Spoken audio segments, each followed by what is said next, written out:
Hello दोस्तों, नमस्कार, good morning. कैसे हैं आप लोग? आशा करते हैं बहुत अच्छे होंगे, मस्त होंगे। अब आज हम एक बेहद इम्पोर्टेंट टॉपिक, जो कहा जा सकता है कि 100% मतलब 99 भी नहीं, 100% एग्जाम में आता है, गॉस की प्रमेय। अब इसमें गॉस की जो प्रमेय है उसका उत्पत्ति या प्रूफ सिलेबस में नहीं है, तो ये केवल गॉस की प्रमेय क्या है, ये हर क्वेश्चन में इस चैप्टर से जो भी क्वेश्चन आएगा पहले लिखा रहेगा गॉस की प्रमेय क्या है, या गॉस की प्रमेय लिखिए। उसके बाद गॉस की प्रमेय पर आधारित एप्लीकेशन कोई ना कोई ऐड रहेगा उसके साथ। तो देखिए, अब आज बहुत आसानी से समझिए गॉस की प्रमेय। ध्यान दीजिए अच्छे से।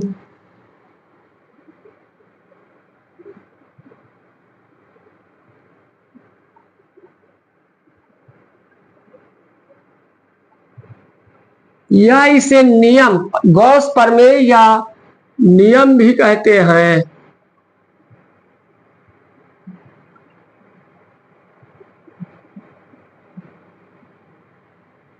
थ्योरम, गॉस थ्योरम और लॉ।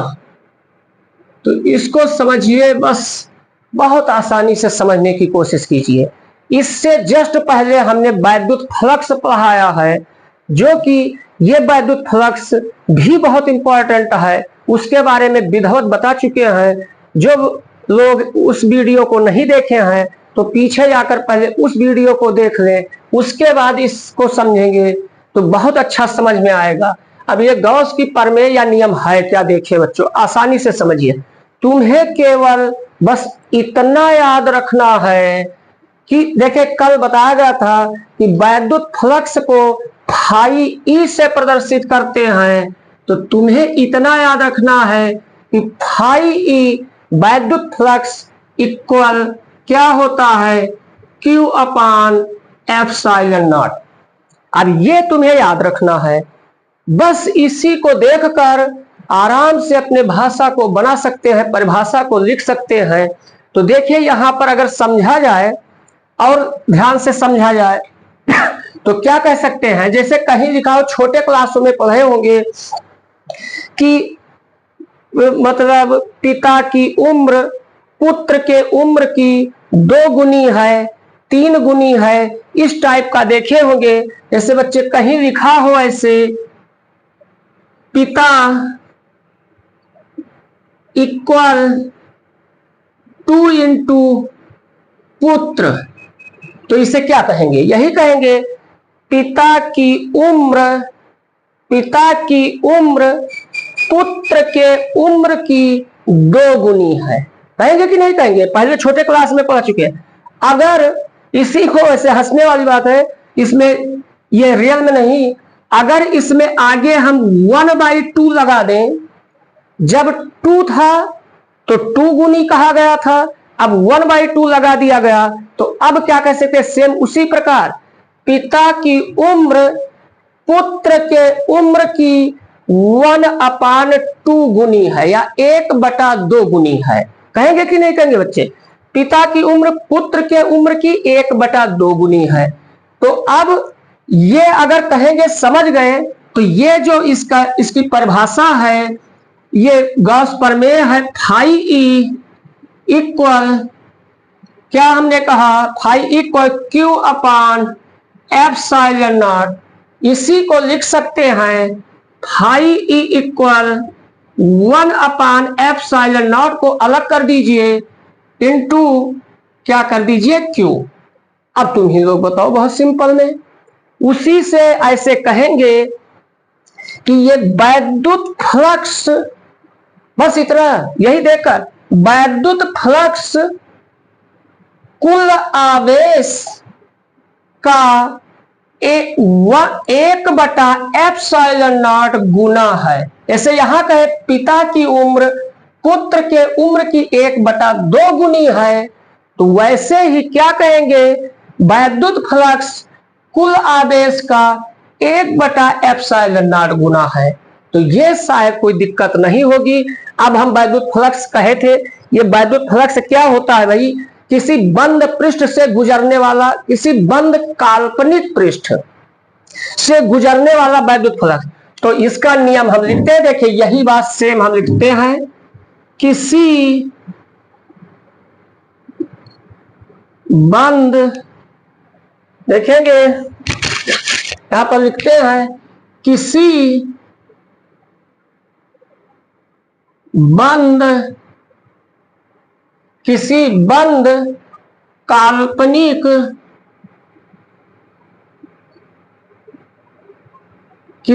बंद काल्पनिक पृष्ठ से गुजरने, किसी बंद काल्पनिक पृष्ठ से गुजरने वाला क्या? किसी बंद काल्पनिक पृष्ठ से गुजरने वाला क्या? वैद्युत फ्लक्स। किसी बंद काल्पनिक पृष्ठ से गुजरने वाला वैद्युत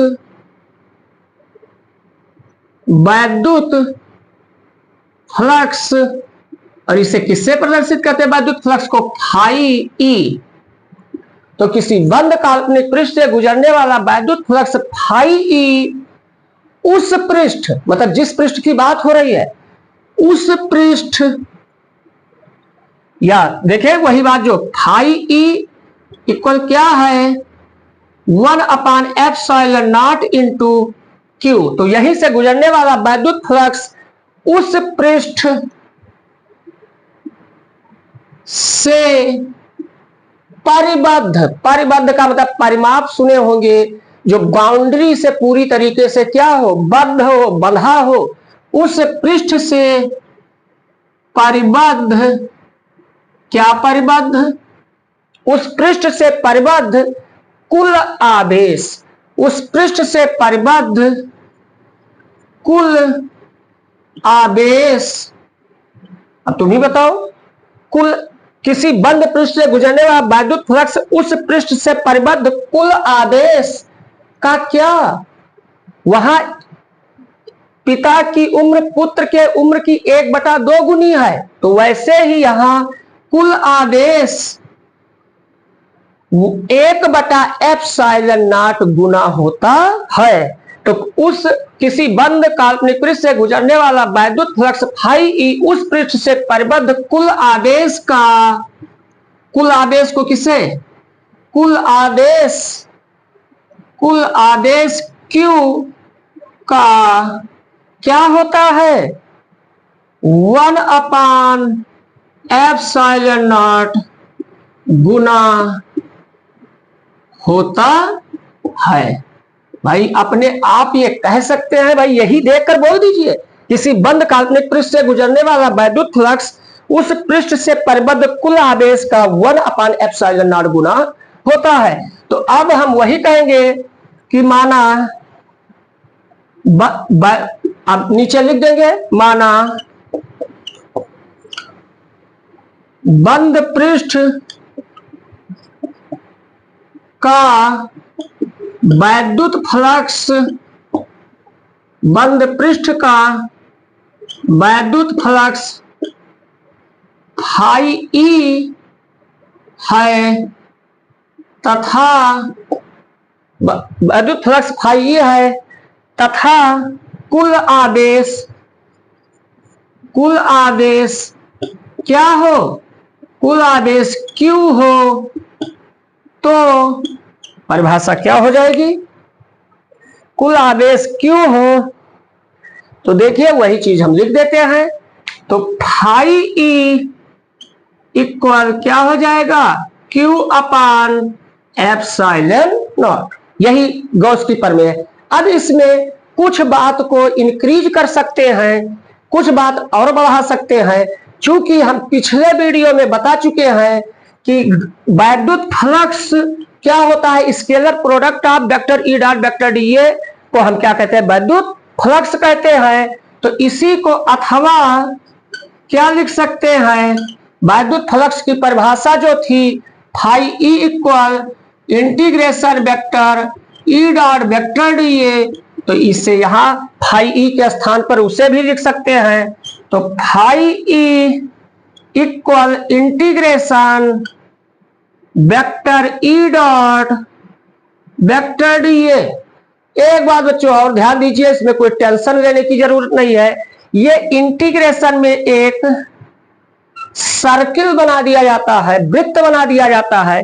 ये क्या शो कर रहा है कि जो भी पृष्ठ है वो क्लोज्ड है, बंद है। क्योंकि गॉस की प्रमेय केवल क्लोज्ड या बंद पृष्ठ के लिए लागू है, ओपन पृष्ठ के लिए लागू नहीं है। तो इसे क्या कहेंगे, phi equal closed integration vector E dot vector D A. आगे क्या होता है, क्यू अपान एप्सिलॉन नॉट। यहां तक ही तुम्हें एग्जाम में लिखना है, जहां लिख दीजिए, जहां एप्सिलॉन नॉट क्या है, निर्वात वायु की क्या है, वैद्युत शीलता है। तो बच्चों ये 100% एग्जाम में आएगा, ये गारंटी समझिए। और आशा करते हैं आप लोग, एक बार हम याद दिला देते हैं, तुम्हें कुछ नहीं करना, किसी बंद पृष्ठ से, किसी बंद काल्पनिक पृष्ठ से गुजरने वाला वैद्युत फ्लक्स उस पृष्ठ से परिबद्ध कुल आवेश का 1/एप्सिलॉन गुना होता है। अर्थात phi E equal closed integration vector E dot vector D A equal Q upon epsilon naught हो जाएगा। और जहां एप्सिलॉन नॉट निर्वात की वैद्युत शीलता है। अब ये बच्चों यही कहना चाहते हैं कि ये पढ़ाई जो है ये अपने आप में एक जंग है, अपने आप में तुम्हें युद्ध करना है। और इस युद्ध को क्या करना है, जीतना ही है 100%।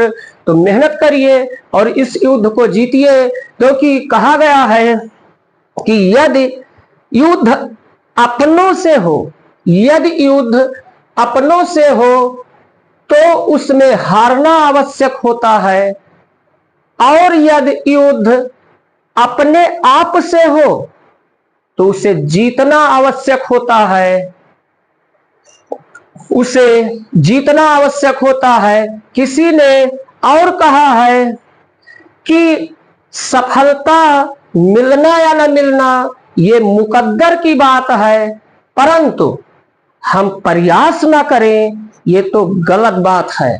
तो ये प्रयास लगातार बच्चों करते रहिए, और हमारा वादा है ऐसे ही वीडियो बहुत अच्छे से आएगा और बहुत आसान शब्दों में, सिंपल भाषा में पढ़ाया जाएगा। अब फिर हम नेक्स्ट वीडियो में मिलेंगे, तब तक के लिए जय हिंद जय भारत।